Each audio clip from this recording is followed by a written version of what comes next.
and the mirror answered as before, "My lady queen, you are fair, 'tis true, but Snowdrop is fairer far than you.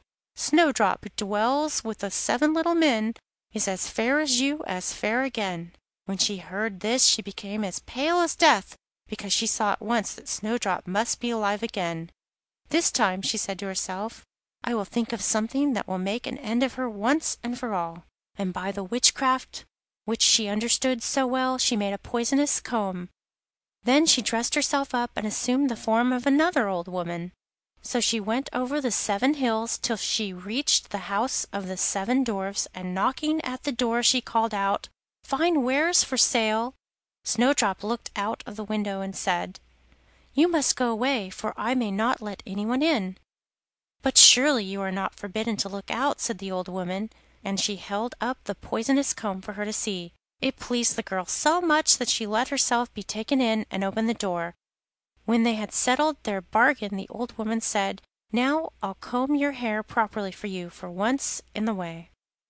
Poor Snowdrop thought no evil, but hardly had the comb touched her hair than the poison worked and she fell down unconscious. "Now, my fine lady, you're really done for this time," said the wicked woman, and she made her way home as fast as she could.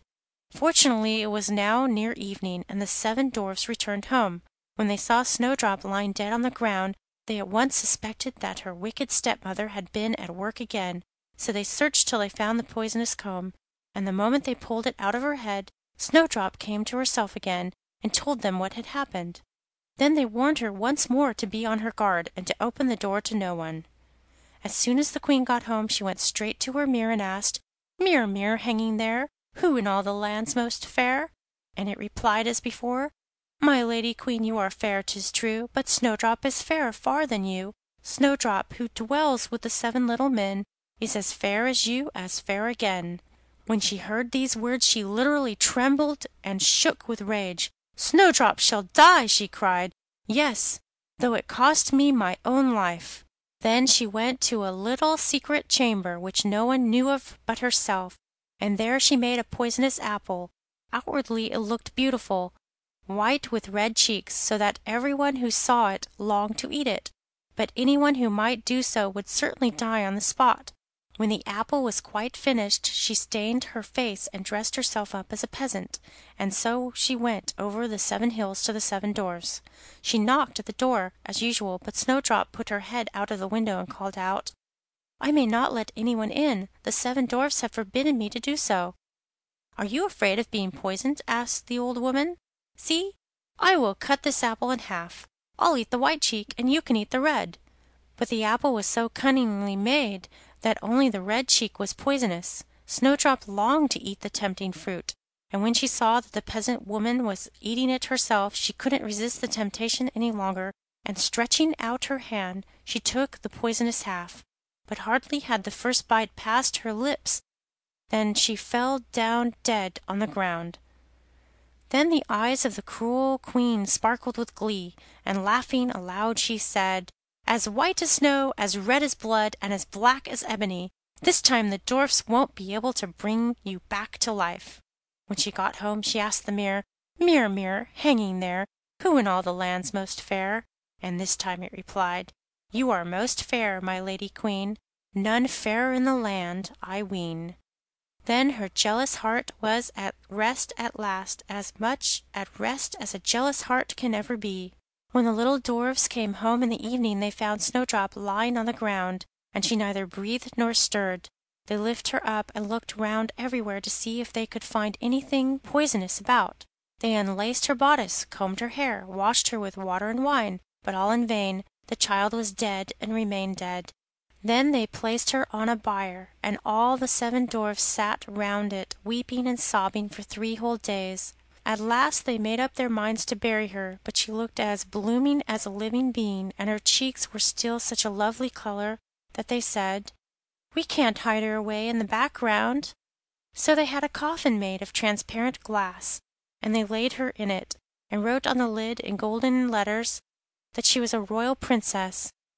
Then they put the coffin on top of a mountain, and one of the dwarfs always remained beside it and kept watch over it, and the very birds of the air came and bewailed Snowdrop's death, first an owl, and then a raven, and last of all a little dove. Snowdrop lay a long time in the coffin, and she always looked the same, just as if she were fast asleep, and she remained as white as snow, as red as blood, and her hair as black as ebony. Now it happened one day that a prince came to the wood, and passed by the dwarf's house. He saw the coffin on the hill with the beautiful Snowdrop inside it, and when he had read what was written on it in golden letters, he said to the dwarf, "Give me the coffin, I'll give you whatever you like for it." But the dwarf said, "No, we wouldn't part with it for all the gold in the world." "Well then," he replied, "give it to me, because I can't live without Snowdrop. I will cherish and love it as my dearest possession." He spoke so sadly that the good dwarfs had pity on him, and the prince made his servants bear it away on their shoulders.